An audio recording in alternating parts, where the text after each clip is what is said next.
आउज़ुबिल्लाहि मिनश्शैतानिर्रजीम बिस्मिल्लाहिर्रहमानिर्रहीम। एक बहन का सवाल है इस हवाले से कि क्या हिंदुस्तान में अम्बिया को नहीं भेजा गया। पहली बात तो ये कि अम्बिया का जो सिलसिला है वो हिंदुस्तान से ही शुरू हुआ था। आदम अलैहिस्सलाम को ऐसे पहाड़ पर उतारा गया था जो आसमान के ज़्यादा करीब है, और हम जानते हैं हिमालय में माउंट एवरेस्ट जो ज़्यादा ऊंचा है, और इस जगह बहुत ज़्यादा निशानात भी पाए जाते हैं, और ये इलाके भी बहुत कदीम है। वो आबाद हुआ था बहुत ज़्यादा पहले की बात है, हज़ारों सालों में है। इसमें हम कुछ तबसरा करते हैं, मैं इसके लिए कुछ चीज़ें लेकर आया हूँ आपके सामने। जानना चाहेंगे कि हिंदू किसकी उम्मत हैं, क्योंकि अल्लाह ताला का फरमाना है कि मैंने हर कबाइल की तरफ, कबीले की तरफ, हर बस्ती में मैंने अम्बिया को भेजा, डांट सुनाने वाला, खुशखबरी सुनाने वाला भेजा। आइए अगर देखते हैं वेदों में हालात ज़िंदगी अम्बिया के हालात और रूहानी कमालात जो मिलते हैं इन वेदों में, उनमें काफ़ी हज़रत आदम अलैहिस्सलाम, हव्वा और इब्लीस के हवाले से भी हमें बातें मिलती हैं। मनु यानी कि हज़रत नूह अलैहिस्सलाम के हवाले से मिलते हैं। उनके ऊपर एक किताब भी है मनुस्मृति। मनु यानी कि नूह अलैहिस्सलाम, हिंदू जो संस्कृत में जो लफ्ज़ है उसे मनु का इस्तेमाल किया जाता है। नूह अलैहिस्सलाम और कश्ती की पूरा वाक़या उसमें बयान किया गया है, और ये 82 साहिफ़ के ऊपर मुश्तमिल ये किताबें हैं। एक बार सबको मैं ये कहता हूँ कि ये अब उर्दू में भी मौजूद हैं, हिंदी में तो पहले भी इनकी ट्रांसलेट हो चुकी है, अब उर्दू में भी है, इंग्लिश में भी हैं, पढ़नी चाहिए। तो सबसे पहले तो ये कि अब आम हुई है, ये मुश्किल से मैं एक बात करता हूँ कि ये पहले किसी को भी पढ़ने की इजाज़त नहीं थी सिवाय ब्राह्मणों के। ब्राह्मण वो लोग हैं जो ठेकेदार होते हैं ये मज़हब के, मजहबी रहनुमा, यूँ समझ मजहबी रहनुमाओं के अलावा, और इनने कोई शुद्र यानी कि वो कामज़ाद, काम ज़रूफ, जिन्हें वो काम कहते हैं, बहुत ज़्यादा गरीब लोग, उन्हें सुनने की इजाज़त नहीं थी। अगर वो कोई सुन लेता, गलती से भी अगर कोई वेद को पढ़ते हुए सुन लेता, तो उसके कानों में शीशा जो है वो पिघला कर डाल दिया जाता था। इस तरह सकती थी। और बाद में जो ये बुत परस्ती शुरू हुई, ये हज़रत नूह अलैहिस्सलाम के तकरीबन 300 से 400 साल बाद शुरू हुई। इससे पहले भी बुत परस्ती शुरू हो गई थी, उसके बारे में अलहदा से मैं वज़ाहत करूँगा। जो पहले थे वो अम्बिया की वजह से वो बुत परस्ती में आए थे, जब अम्बिया इंतकाल कर गए उस हवाले से। लेकिन ये शुरू होती है नूह अलैहिस्सलाम तूफ़ान नूह के बाद तकरीबन 400 साल बाद हज़रत हाम अलैहिस्सलाम की औलाद से, जो अलैहिस्सलाम भी हम कहते हैं, लेकिन वो नबी नहीं है। हज़रत हाम वो नूह अलैहिस्सलाम के बेटे हैं। और इन वेदों में हज़रत नूह अलैहिस्सलाम की जो तालीमात हैं वो भी मौजूद हैं। तूफ़ान से कबल वाली उम्मत तो गर्क हो गई थी, ये सब जानते हैं। उसमें से टोटल 80 लोग बचे थे, जिसमें 10-11 से या कम या कुछ ज़्यादा होंगे हज़रत नूह अलैहिस्सलाम के घर वाले मौजूद थे। उनकी बीवियां भी थीं, एक बीवी जो वो तो मुसलमान नहीं हुई थी, ना एक बेटा हुआ था, लेकिन इनके बेटे भी ज़्यादा थे और बीवियां भी थीं, और इनके भाई बहन भी, जो पूरा फैमिली थी वो काफ़ी लोग थे। और ये टोटल मिलाकर जो ईमान पर लाए थे वो 80 बनते हैं। उनमें घर वाले भी शामिल हैं और बाकी लोग भी शामिल हैं, जिनमें से 40 औरतें थीं और 40 मर्द थे। और इसके बाद इनसे औलाद नहीं हुई, सिर्फ इनके बेटों की जो नस्ल आगे चली थी। इनके बेटे भी हज़रत नूह अलैहिस्सलाम की उम्मत हैं, और उनकी जो औलादें हुई वो भी हज़रत नूह अलैहिस्सलाम की उम्मत हैं। ये भी याद रखना, चाहे वो घर में से हो, चाहे वो सगा बेटा हो, बेटी हो, या भाई हो, या बाप ही क्यों ना हो, जिसका वो कलमा पढ़ते हैं वो उसकी उम्मत कहलाते हैं, वो उस उम्मत में से होते हैं। वो बाप उनके रिश्ते से हैं, लेकिन वो उम्मत में से हैं। ये उसके 3 बेटे थे, साम, हाम और अरियाफ्त। इनकी औलादें पर मुश्तमिल उम्मत मौजूद है। हिंदुओं को जो हाम के ज़रिए तालीमात मिली वो नूह अलैहिस्सलाम और उनसे पहले पैगंबरों की तालीमात थी। हाम के अलावा साम की औलाद भी और अरियाफ्त की औलाद भी काबिल ताज़ीम है। हम वैसे सामी जो है, ईसाई, यहूदी और इस्लाम में मुसलमान हम जितने भी हैं ये सामी हैं, सामी मज़हब हैं, और उन्हें कहा जाता है गैर सामी, क्योंकि वो सामी नहीं हामी हैं, हज़रत हाम अलैहिस्सलाम की औलाद में से हैं। और ये सब सामी हैं। लेकिन जो साहब पहले ना शरीयत थी उसके ये तीनों पाबंद थे, और औलाद भी इन तीनों की पाबंद थी जो शरीयत पहले मौजूद थी हज़रत आदम अलैहिस्सलाम से नूह अलैहिस्सलाम तक। ये कदीम नस्ल है और ये सारी आर्या नस्ल है। आर्या नस्ल के आर्या के मैंने बुजुर्ग आला हस्ती के हैं, ना कि किसी कौम या कबीले को। ये आर्या कहते हैं जो बुजुर्गों नेको परहेजगार हो उनको कहते हैं। और आर्या से मुराद हम नेको परहेजगार वो लोग लिए जाएंगे यानी कि हज़रत नूह अलैहिस्सलाम, हज़रत अदरीस, हज़रत शीश अलैहिस्सलाम और हज़रत आदम अलैहिस्सलाम लिए जाएंगे। आर्या धर्म के मैंने कदीम मज़हब है यानी कि पुराना मज़हब है। हज़रत आदम अलैहिस्सलाम, हज़रत शीश अलैहिस्सलाम, हज़रत अदरीस, हनूत अलैहिस्सलाम, हज़रत नूह अलैहिस्सलाम का लाया हुआ दीन यानी इस्लाम, इनकी तरफ उतरने वाले शरीफों को वेद कहते हैं। 100% नहीं, लेकिन ये दावा ज़रूर है। अगर वो इल्हामी किताबें उनका दावा उनके अंदर तौहीद भी मौजूद है। सनातन धर्म का मतलब भी कदीम मज़हब है, इंसानी मज़हब, सीधा रास्ता दिखाने वाला सनातन धर्म। आसमानी सहीफ़े वेदों की शक्ल में अब तक महफूज हैं, जो पहले नस्ल हाम, फिर नस्ल और याफ्त, फिर नस्ल हाम को मुंतकिल हुए और बाद नस्ल शाम के ब्राह्मणों। इसकी एक और बात आती है, कुछ लोग कहते हैं कि शुमाल मगरब से जो आर्या लोग आए थे, शुमाल मगरब से आए थे। पहले यह कहा जाता है कि ये बसते थे यूरोप में, लेकिन याद रहे ये साम अलैहिस्सलाम की औलाद ही हैं आर्या लोग, क्योंकि पहले और तो औलाद ही नहीं थी, कोई कौम ही नहीं थी, कोई उम्मत ही नहीं थी। नूह अलैहिस्सलाम से पहले तूफ़ान के बाद जो औलादें इनसे चली हैं यूरोप से ये फैलती चली गई कोह काफ तक, फिर ये ईरान की तरफ लौटे, ईरान से फिर हिंदुस्तान में आए। ये मशरिक़ वस्ता से लोग आए थे और ये एक दफ़ा नहीं आए, ये 3000 कबल मसीह तक ये लोग आए, थोड़े थोड़े बहुत कबाइलों लश्करों की शक्ल में आहिस्ता आहिस्ता आते रहे। आहिस्ता आहिस्ता ये काबज़ हो गई नस्ल हाम के ऊपर, नस्ल शाम काबज़ हुई नस्ल हाम के ऊपर। और ये शूदर कहलाए हाम, जो कम ज़रफ़ कम ज़ात, गरीब माड़े लोग, और नस्ल हाम इनके ऊपर जो हावी हो गई थी, इनके ऊपर काज़ब हो गई।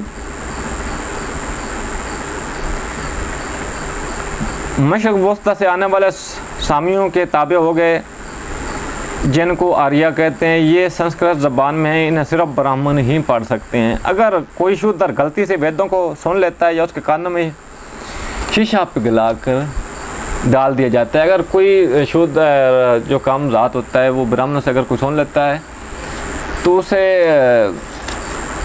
कानों में शीशा पिघला कर मार दिया जाता है।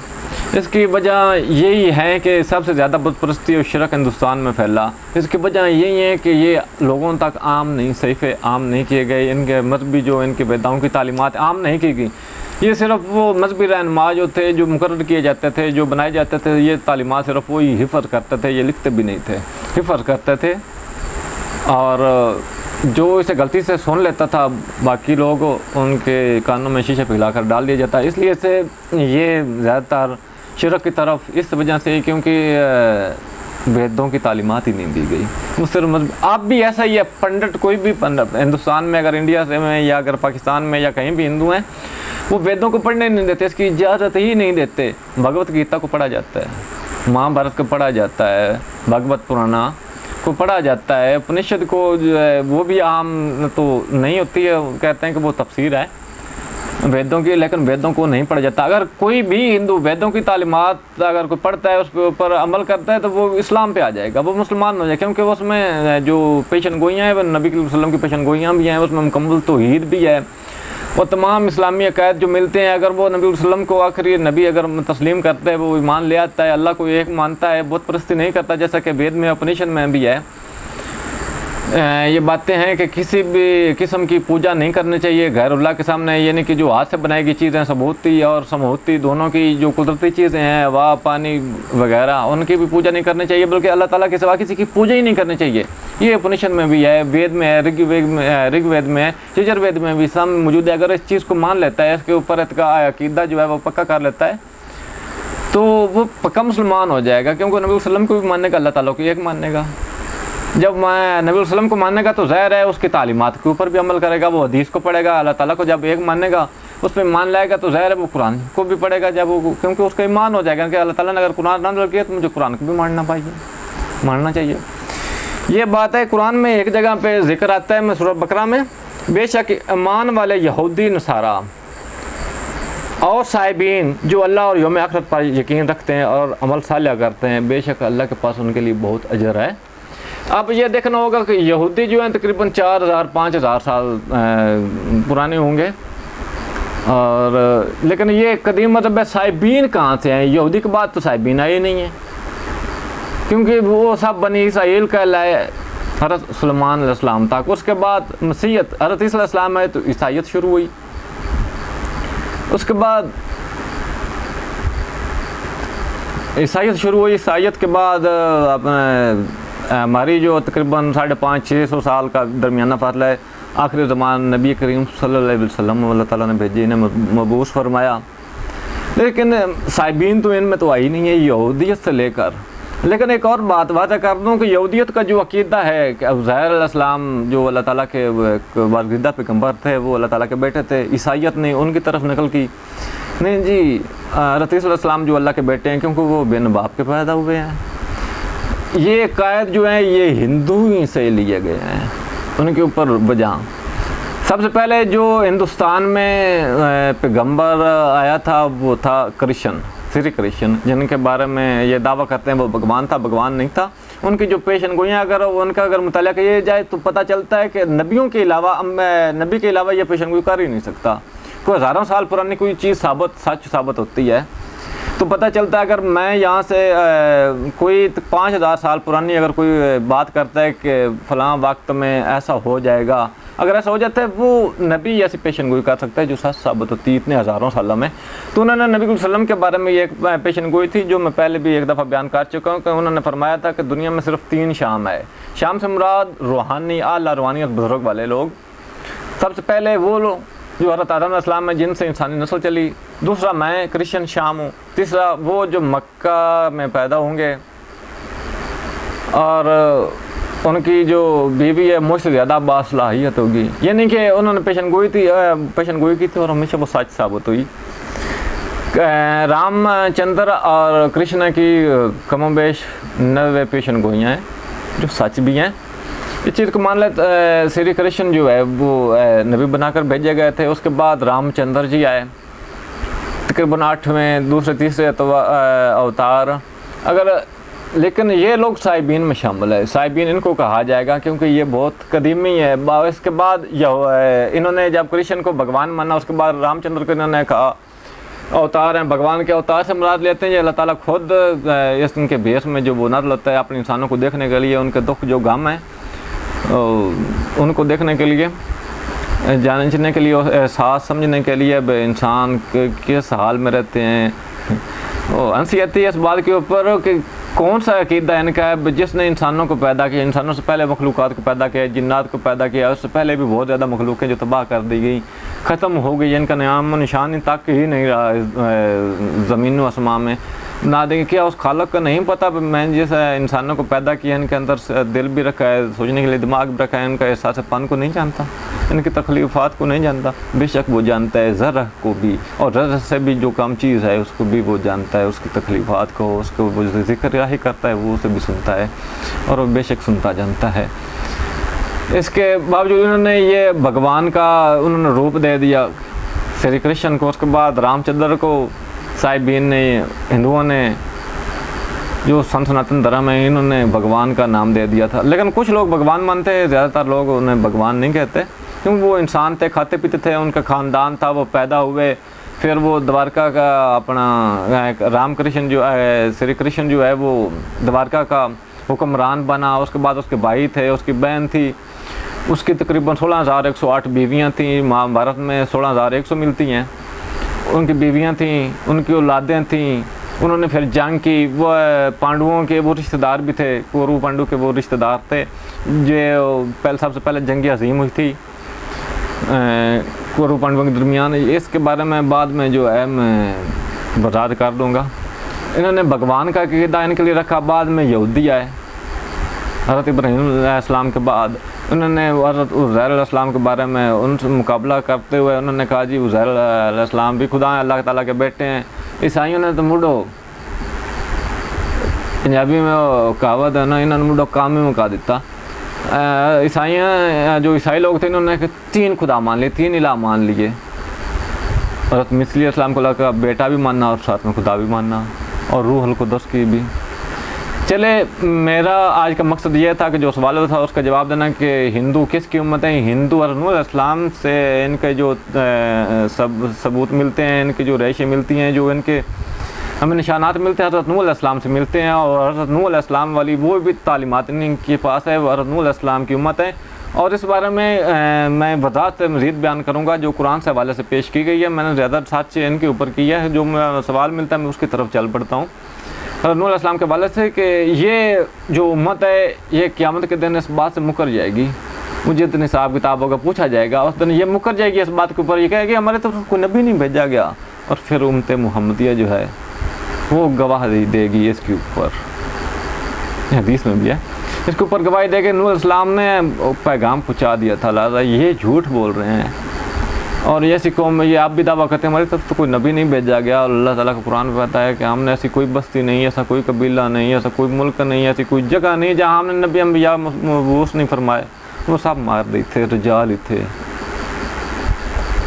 और इसके बाद जो मुझे लगता है कि मेरे सवाल का जो जवाब पूरा हुआ। इसके बाद एक और सवाल है, वो मैं चाहता हूँ कि बयान कर दूँ। हाँ बोलो। और मैं समझता हूँ कि बयान कर दूँगा। एक वजीफ़े के बारे में भी है परेशानियों वाले के।